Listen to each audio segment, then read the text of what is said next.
حافظ ابن قیم نے اپنی کتاب الوابل السیب میں پیج نمبر 40 پہ نمازیوں کی کچھ اقسام بتائی ہیں. نمازیوں کی 5 اقسام ہیں، اور ان میں سے پہلی قسم ہے ان نمازیوں کی جو نماز کے اوقات، حدود، ارکان اور وضو اور طہارت ہر چیز میں.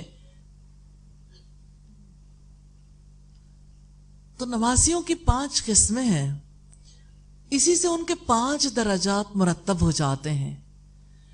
تو ان میں سے پہلی قسم ہے جو نماز کے اوقات، حدود، ارکان اور وضو اور طہارت ہر چیز میں کوتاہی برتتے ہیں. نہ وضو کا دھیان ہے، نہ نماز کے وقت کا دھیان ہے، نہ نماز اور وضو کی حدود کا دھیان ہے. یہ لوگ دراصل اپنے نفس پر ظلم و ستم ڈھانے والی نماز ادا کرتے ہیں. دوسری قسم ان لوگوں کی ہے جو وضو، طہارت، نماز کے اوقات، ظاہری حدود اور ارکان کی حفاظت تو کرتے ہیں، لیکن دل کے وسوسوں سے اور افکار سے مغلوب ہو کر شکست خوردہ ہو جاتے ہیں.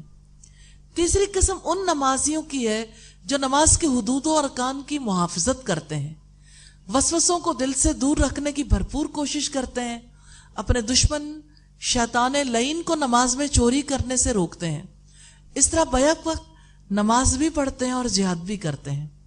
چوتھی قسم ان نمازیوں کی جو نماز کے ارکان اور شرائط کو پورا کرتے ہوئے نماز ادا کرتے ہیں، جن کے دل اس کی حدود اور حقوق کی رعایت میں پوری طرح سے مستغرق رہتے ہیں تاکہ اس میں کچھ نقص نہ رہ جائے، یعنی وہ اس کے کمال کا حق ادا کرنے کے لیے کوشاں رہتے ہیں اور نماز کے دوران حضور قلب کے ساتھ اللہ کی عبادت کرتے ہیں.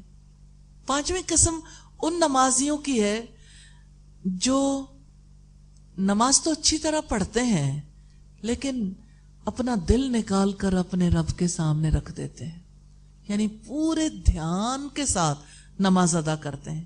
یہ وہ لوگ ہیں جن کی نگاہیں اور جن کے دل اللہ کی طرف متوجہ رہتے ہیں، جن کے دل کے پیالے اللہ کی محبت سے لبریز رہتے ہیں، جنہیں نماز میں یہ محسوس ہوتا ہے کہ ان کا رب ان کے سامنے ہے، وہ انہیں دیکھ رہا ہے اور وہ ان کو دیکھ رہے ہیں. تو رب کے اور اس بندے کے درمیان حجاب اٹھ جاتا ہے. یعنی وہ نمازی ہیں جن کو اپنی نماز سے آنکھوں کی ٹھنڈک ملتی ہے، جن کے نفسوں کو صلات سے راحت ملتی ہے اور جو اس میں پوری طرح اپنے رب کے ساتھ مشغول رہتے ہیں. تو دیکھیے، پہلی قسم کے لوگ سزا کے لائق ہیں، دوسری قسم کے لوگ مواخذے اور محاسبے کے لائق ہیں، تیسری قسم کے لوگوں کی گرفت نہیں ہوگی کیونکہ کوشش بڑھ گئی، چوتھی قسم کے لوگوں کو ثواب ملے گا. یاد رکھیے گا، چوتھے درجے میں آ کے ثواب ملتا ہے.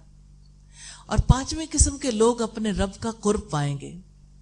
ایسے ہی لوگ ہیں جن کی آنکھیں نماز سے ٹھنڈی ہوتی ہیں اور آخرت میں رب کائنات کا قرب پاتے ہیں. ان کی آنکھیں دنیا میں بھی ٹھنڈی رہیں گی اور اپنے رب سے قربت محسوس کریں گی، پھر اس سے دنیا کی تمام آنکھیں ٹھنڈک پائیں گی. اور جن کی آنکھیں تقرب الہی کے ذریعے ٹھنڈک حاصل نہ کر سکیں، ان کی روح دنیا میں حسرت، افسوس کے ساتھ رخصت ہوں گی.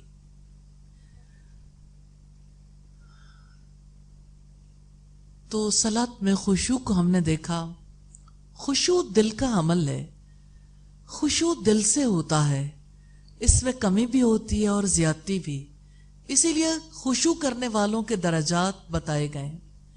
کچھ خشوع کرنے والے تو ایسے ہیں جو آسمان کی بلندیوں کو چھو جاتے ہیں، اور بعض ایسے بھی ہیں جو نماز سے فارغ ہو جاتے ہیں لیکن اسے سمجھتے نہیں.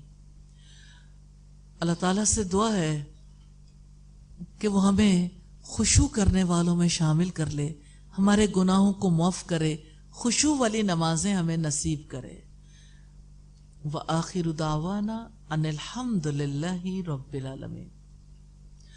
سبحانک اللہم وبحمدک نشہد ان لا الہ الا انت نستغفرک ونتوب الیک.